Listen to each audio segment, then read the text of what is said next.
सिंध हमेशा भारत का हिस्सा रहेगा। क्या पता कल को सिंध भारत में फिर से वापस आए। কাশ্মীর নিয়ে পাকিস্তানের সাথে ভারতের বিরোধ দীর্ঘদিনের। এবার পাকিস্তানের সিন্ধু প্রদেশ নিয়ে বিস্ফোরক মন্তব্য করলেন ভারতের প্রতিরক্ষা মন্ত্রী রাজনাথ সিং। রোববার দিল্লিতে এক অনুষ্ঠানে তিনি বলেন, সিন্ধু কোনো এক সময় আবার ভারতের অংশ হতে পারে। ভারতীয় সংবাদ মাধ্যম এনডিটিভির এক প্রতিবেদনে এ তথ্য জানানো হয়। রাজনাথ সিং বলেন, বর্তমানে সিন্ধু ভূখণ্ড ভারতের না হলেও সাংস্কৃতিকভাবে সবসময় ভারতেরই অংশ থাকবে।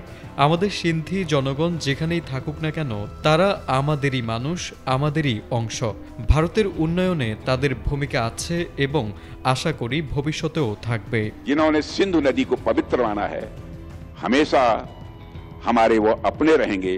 সিন্ধু নদের তীরের সিন্ধু প্রদেশ 1947 সালের দেশভাগের সময় পাকিস্তানের অংশ হয়ে গেলে সে সময় সেখানে বসবাসরত সিন্ধি জনগোষ্ঠীর অনেকেই ভারতে চলে আসেন।